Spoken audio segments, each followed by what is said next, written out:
Patch 13.14. This is a pretty big patch. So split one ends. Nefari is released. Probably gonna be broken. If not on release, she'll get buffed until she's broken, like every other new champion. So yeah, spam her for free elo. Aatrox is getting a small buff to his Q, but like it doesn't really change his champion. He's okay, he's playable, but nothing more. Diana's getting an AP buff.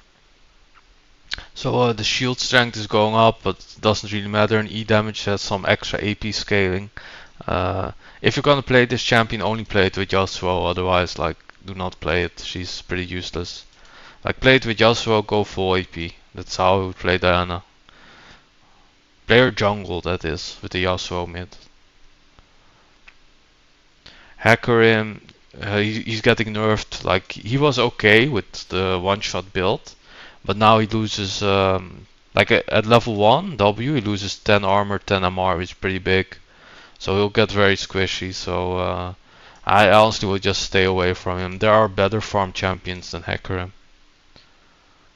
Jax is getting nerfed. He gets an extra second cooldown added, and Zard costs some more mana. These changes do absolutely nothing. Jax is still Jax. Decent counter pick. Like, he is somewhat blindable, but a lot of his matchups are very difficult. So like this is like the ultimate one-trick champion in my opinion. So they're saying they're nerfing Karthus, and while it's a nerf to bot lane, it's very small, and actually he's getting buffed for jungle. So he's losing flat damage on Q, but the monster bonus damage is going up, which means this is a jungle buff. So I don't think he's that great in solo queue. This is mostly something for pro play. Bot lane, he's very good with the duo.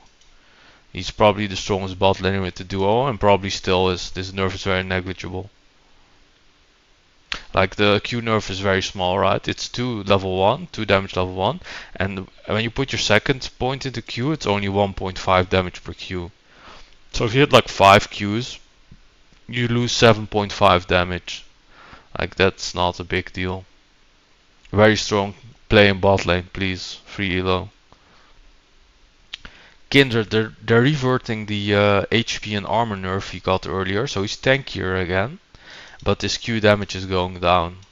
So yeah, this is a pretty big nerf. If you're like a high elo Kindred, you're losing like a little bit of the damage on your like snowballing, like on your early ganks and stuff and invades. So this is like catered toward high elo, but the fact that she's getting her tankiness back means it's like pretty man nerf. She's still very strong, but she's not very good in solo queue. She's a competitive champion in my opinion. Lissandra gets buffed, like her Q now slows all targets, not just the first one, and she gets more healing on her ultimate. But this is not what's making Lissandra like not be OP or something. This is just nice if you already play her, but she's not a very good solo carry champion in my opinion. She's more of a utility mid laner that's pretty good as a counter into some assassins and stuff. But I think something like Vex has more snowball potential into the same matchups typically. Milio is getting nerfed. This champion is dog shit. I've had discussions with people that think he's very good, and they say, oh yeah, you just need to have a good ADC. Listen, if you're playing support and you have a good ADC, you will win with Yasuo support. Like, it does not matter what you're playing if you have a good ADC. This champion is awful. He's only competitive champion, and he's getting pretty hard nerfed for competitive as well. Like, do not play him. Most supports do not know how to use his ultimate properly. They're not good enough to like know which abilities to cleanse and which not. So like, stay away, please. Don't play this champion. If you're a support main, email Riot, message them, and ask them to remove Milo from your account. They can do that. Rek'Sai.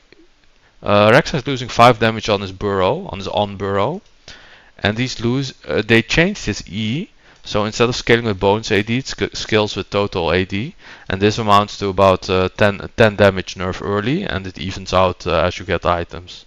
So yeah, I don't think Rek'Sai is anything special anymore, honestly. Like, if you already play her, I should say, You can still play her, but I would not pick this champion up if you want to play. If you need an extra AD jungler, play Jarvan instead. Rel's getting a small nerf for jungle and a slightly bigger nerf for support. I'd say she's still pretty good in jungle. Support, okay, not great. I know it's kind of whatever. Like she was pretty broken last patch jungle. She's probably still pretty good in jungle. She's probably better jungle than in support, honestly. Rengar's getting a nerf, so he's getting less HP regen, which is geared towards top. Which I mean doesn't change much. The Q damage conversion going down by 20% is pretty big. This means that unless you can build Essence Reaver as your first item, it's probably better to not go crit and just go lethality. Also, lethality items are buffed, and bruiser items are also buffed, and this nerf does not affect bruiser build at all. So it's nice that he's in the patch note, so maybe his ban rate goes down, but this champion is still very strong. The nerf doesn't do much, it just changes his build slightly. Small nerf for assassin in the jungle only. Shaco gets some AD buffs and crit buffs, but it's not big enough to make this champion good. Shyvana is getting pretty interesting buff. She's getting more AD. She's getting a bigger AD ratio on the Q, and she's getting an extra AD ratio on the E, which is like pretty negligible, but still. Bruiser items are also getting buffed, so AD Shyvana could be pretty interesting. Like even like a slightly tankier build with like Gauntlet and Titanic is interesting. So we'll see what she's gonna end up building. Like even for like Blade of the Ruined King, it's a buff because you get more attack speed. So you can play her without Borg because you now get bonus attack speed from using Q. But if you go Borg, you also deal more damage. So like her problem is her first clear is like pretty awful. She gets very low. She can't do anything on the map. So for that reason, she probably won't make the tier list. But she's probably an interesting champion to test out some builds with. Volibear's getting some more missing heal on the W, on the second W. But yeah, this champion is crap. Like he gets small AP buff, but like this champ's dog shit. Like he doesn't skill at all. He's easily countered by like ranged ADCs and stuff, so like don't play him, he's bad. Xerath is getting a small nerf for support and a small buff for mid. So basically if you land your ultimate you get extra cast, which is like a buff if you're good at landing his ultimate.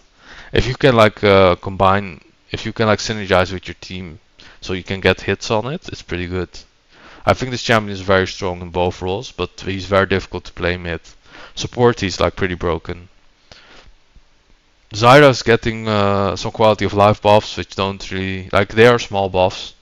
She's okay support, but you need to like know what you're doing. You need to main the fuck out of this champion to play her support and play her well. And jungle, I don't think like these types of champions can be good for solo carrying in jungle, but it's probably playable because this is significant damage.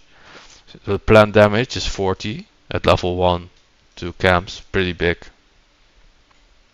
So will be interesting if she becomes playable, but like she's probably still better support. Axiom Arc, the cooldown reduction for your ultimate now scales with lethality. So this could be a very strong item for like Rengar, maybe Nocturne, but more so Kha'Zix probably, Kiana maybe. Like I like the direction of this change. Gale Force. 30 seconds added. This is like pretty big nerf because now it isn't up every fight. So it's more like Zhonya's now. Like the reason Zhonya's is balanced is because if you use it in one fight, you won't have it immediately in the second fight after you respawn. But the active is still good. This won't change when you're building it, but it's a nerf, which is good. Eye Edge is being buffed, so this is like a fat buff for like champions like Kindred, not Kindred, Caitlyn, like champions that can safely like crit from ranged.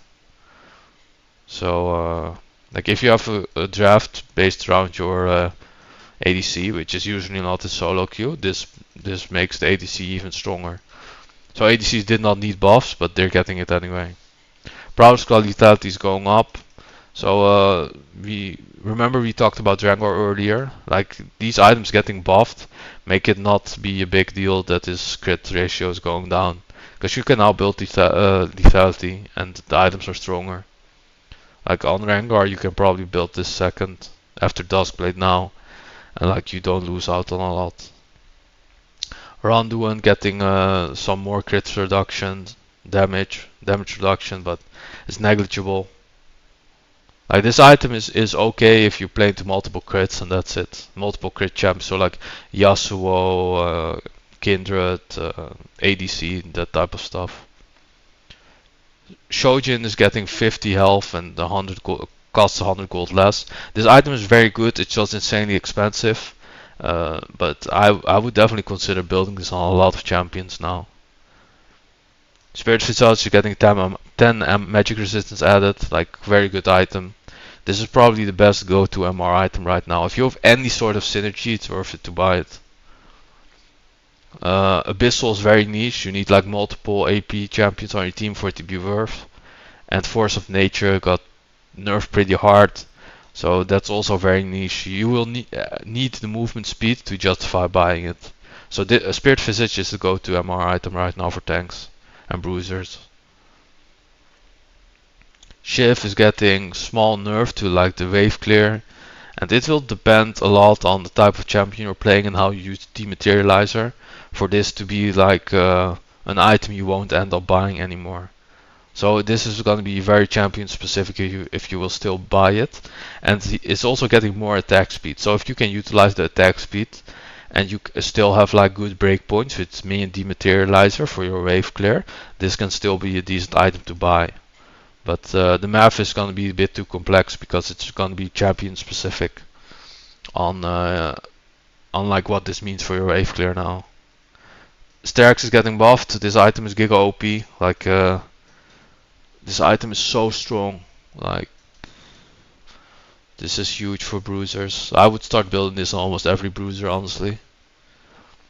So remember we talked about like Shyvana earlier. Like now you can maybe go for like a Titanic Sterx build with Frostfire Gauntlet and then go Ghost. Could be like pretty strong. So Triforce is getting a buff, basically. It's gonna be stronger for the first 11 auto attacks in the fight. So it's only a nerf to like long fight for ADCs, but like the ADCs do so much damage that if you get like a good 11 attacks off, you've usually already won the fight. You can kill champions in less than 11 auto attacks. So I don't know why they buffed this item. I keep building it. Even like a lot of champions that don't buy it should actually buy it. Like Aatrox, for example, could actually just buy Trinity instead of like whatever the fuck he buys. So yeah, I got a lot of shit for like saying the ghost nerf is like not that big of a deal. I see a lot of people crying about the removal of the extended takedown duration. Listen, if you're utilizing the extended takedown duration, you've already won the fight. I know it's like looks good on your montages, and you will have less montages of Darius and Singed and stuff, and Olaf. But if you're using this part of the summoner spell, you've already won the fight. So this is more of a win more type of ability. And you get 5 seconds of normal duration extra, which you wouldn't have gotten before the takedown. So it's a very insignificant nerf. Like it actually doesn't do anything. Like a lot of people cry about it, but they don't know what they're talking about. There's almost like no situation where I would stop taking Ghost because of this. And on champions that go Ghost, that really need Ghost, like Udyr and Singed, this is not a nerf. This is just whatever. So yeah, they're nerfing jungle pretty much. There were compensation buffs, but they didn't go through, so now jungle's getting nerfed. So melee champions lose the slow on the red buff, and they lose ability haste on the early buffs, but it goes up later. So I think the blue buff is actually a buff, because the early ability haste doesn't do much for your ganking, and relatively negligible for your clear. Like it impacts it a tiny bit. It's mostly the slow duration or the slow strength being reduced by half. On the red buff, that's a big deal because this nerfs your ganking slightly. Like it's possible that the enemy can get away on your ganks or your teammates don't land abilities because the slow is less strong. But it's not huge. You're still applying a slow, right? So it's very rare that you will get like you will miss out on 2 autos or something on the gank. So yeah, small jungle nerf, ADC untouched, ARM clash, whatever. So let's recap. Hecarim don't play. Jax unchanged, Card still strong, Kindred still strong, Milo don't play. Rek'Sai, meh, not very good. Rel still okay, Rengar still okay. Aatrox whatever, Diana only play with Yasuo. Lissandra unchanged, Shaco nothing happens. Shyvana could be interesting. Volibear's crap, Xrd still good. Zyra's more for one tricks. And yeah, the items, lethality and bruisers got stronger. Visage is the go-to MR item right now, and that's about it. So thanks for watching. Bye.